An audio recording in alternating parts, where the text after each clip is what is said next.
Hi, my name is Rochelle Miller, and I would like to discuss the cinematography of the film Unforgiven. But before I do that, I'd like to give you a brief summary. So, the plot of Unforgiven is really a simple one. It basically starts out with a story telling the viewers of a young woman who marries a man named William Money, which she really did against her family's wishes. Although she could have married anyone, she married a thief and a murderer who has a bad temper. I think it really broke her family's heart. As time passes, however, she ended up dying of smallpox. And then the rest of the film story then begins 2 years later in a town called Big Whiskey in Wyoming. So a prostitute's face is slashed by a cowboy who took offense when she made fun or giggled at his small pecker. And when the sheriff refuses to punish the crime in a manner that the woman considered appropriate or proper, the women banded together to offer money to anyone who will run a more violent and permanent punishment because they wanted justice. So basically, that's a brief summary. Now I'd like to move along with the cinematography of the film. So Jack Green is the cinematographer of Unforgiven. I believe that his cinematography really provided the viewers with visual reminders or visual cues so that they will be familiar with a genre whose rules are deeply rooted in American cinema. It certainly has a cinematography that is so stunning at times, really photographing the vast wilderness and the lush greenery. I think that it captured the beautiful scenery and the rugged characters in tremendous detail and clarity. You can see the dusty streets and the ramshackle buildings that were shown, and I think these are really needed to really impart a sense of awareness that the storyline takes pains to deconstruct.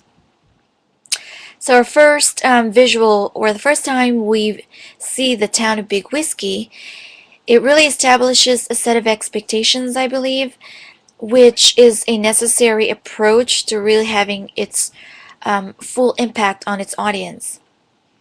It contained like various landscapes or panoramic shots, which also I think had examples where these were used for different reasons. I think the panoramic shots were used to show William Money's isolation from society and his ongoing struggle with his past, and I think these are important to really understand his character. I think also this is shown because the long shots often took place when a storm was approaching, which kind of foreshadowed the violence and Will's reaction to the violence, showing his struggle. So in addition, the lighting of Unforgiven is darkly lit, and it often showed its most ethically vague characters enveloped in shadow. And what I mean by that is that the dark contrast and lighting really led to some like interesting effects, and it added to some of the characters' personalities, which is important. So despite its dark nature, though, I wanted to add that Unforgiven is filled with humor. One example from the film that I can remember is when Little Bill refers to English Bob not as the Duke of Death, but as the Duck of Death. And I think it's kind of funny.